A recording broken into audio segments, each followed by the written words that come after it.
name is Dr. Carraway-Stage. I'm an assistant professor in nutrition science at East Carolina University. This video is part of a series of short presentations describing how to write a research manuscript for the first time. Just as a quick reminder, I will focus on nutrition research using human subjects, so if you are from a different field, just make sure you compare and contrast what you hear here with what's accepted in your area of study. So for the next few minutes, I'm going to talk a little bit about the discussion, application, or conclusion sections of a research manuscript, starting with the discussion section. So in general, the discussion section should explain the meanings of your findings. So this really is where you are able to interpret your findings. This is the interpretation part. You also want to talk about how other published research, what other published research says surrounding your topic, and why those findings are important. So Cody talks a little bit about the challenges he's experienced when trying to write a discussion section. Discussion was just as difficult as the results. You have to understand your results before you can even talk about them in the discussion. Once you figure out what your results mean, your brain starts thinking automatically, okay, why did we get these results? What could have been some of the limitations? What's really happening here, and what can you take away from it? So as Cody sort of alluded to, it's important that you're drawing conclusions from your data, and you also want to try to support those conclusions with other research. And this support could come in the form of supportive findings or findings that disaffirm your findings, and either one is fine. In fact, it's important sometimes to find both if they exist, so that you can present both sides of the coin with regards to your findings. Madison talks a little bit further about this issue of sort of finding literature to support or not support findings within your discussion section. The discussion, partly because it did contradict existing research and making kind of guesses as to why, there are so many, and you can logically justify both sides of the argument, but that doesn't mean that's accurate, so like supporting your thoughts and trying to figure out which direction to take it, because it could be, the conflicting results could have been for multiple reasons, and we could have listed those for days, so trying to focus in on a few and support those so that they were valid. So one of the things Madison is really talking about here is using the literature to support or not support the findings, but also offering alternative explanations if reasonable alternatives exist, and sort of navigating that challenge within writing the discussion section. So supporting your conclusions is a main piece of writing a discussion component of a research manuscript. You also want to make sure it's very clear the significance of your findings to the reader. And I'll talk a little bit about this here. If your results differ from your expectations, you want to try to explain to the reader why that might have happened, so those alternative explanations, and why that's important. If your results agree, you want to explain the theory behind the evidence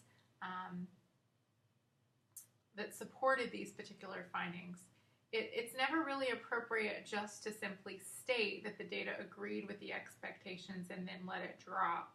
You really need to come in and be creative, yet logical with your explanation of why the findings might have played out the way they did. And that's one of the reasons why the discussion section can be the most challenging, because it is the most creative in terms of trying to explain what your results mean within the context of the literature, but also within the context of your study.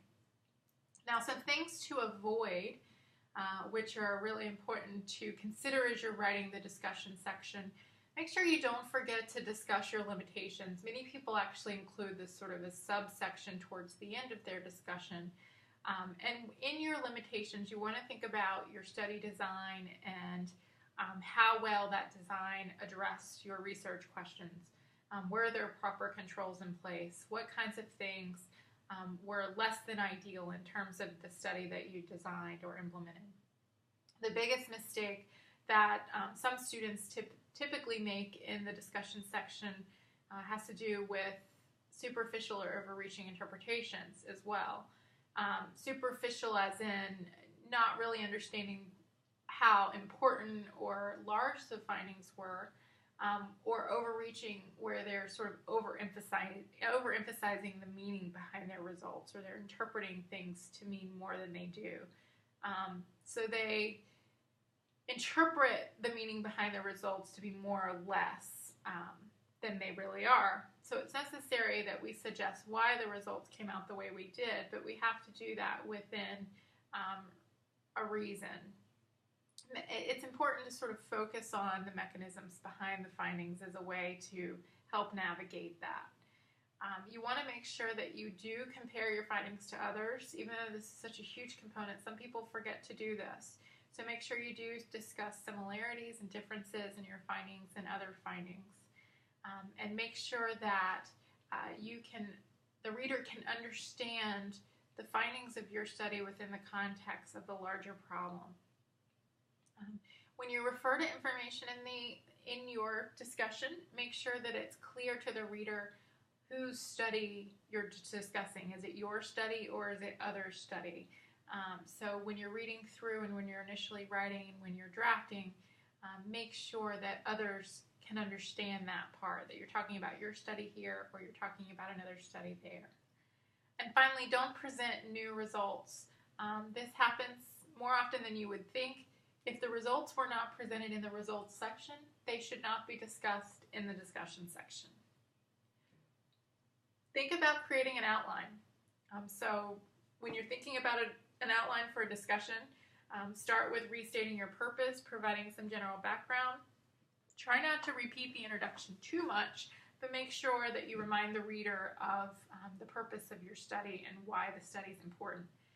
Then go into the major findings of the study. You don't want to highlight every single finding that you had. You just want to focus on the findings that were important, the ones that were relevant. Provide that research in context, so compare and contrast your findings with findings that are already published, and then provide a nice closing for the paper. The discussion really does require you to push beyond your comfort level. You have to consider broader issues, think of new connections, and elaborate on why your findings are significant. And so for this reason, the discussion can really be very challenging. It's probably the most challenging section of all of them.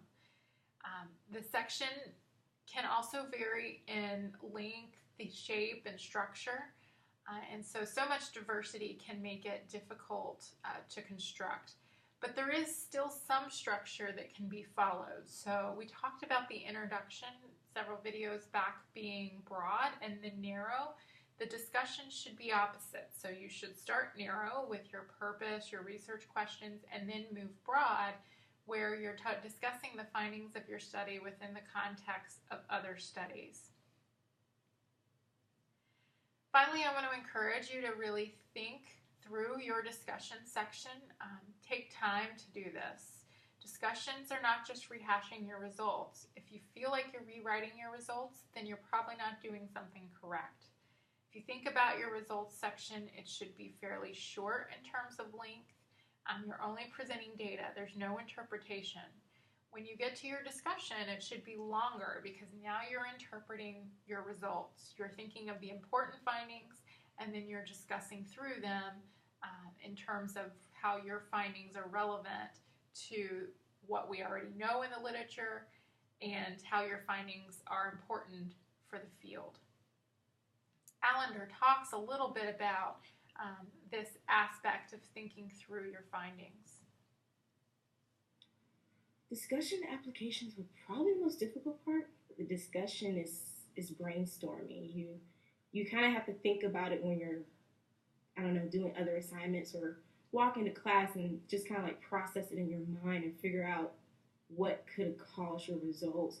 You have to pull from the literature that you've already read and figure out, basically based off that literature, what does that say about your results? So now I want to move on for a second to the application section. otherwise known as a conclusion. It really depends on where you're submitting your article. Journals have different requirements. This section really should describe the take-home messages and potentially present areas of future research or practical applications of the work. So how is your research important practically? How can it be used? In nutrition education specifically, this section usually specifies for researchers and even policymakers how these results could be used to inform future policy or future interventions. Think about creating an outline. So briefly review the main topic, the main points, describe important areas for future research, and potentially make a call to action. So what do we need to do in this field to take and apply this research or to build on the research? So this video presented the discussion and application sections. The next video will talk about how to construct your abstract, so pulling it all together.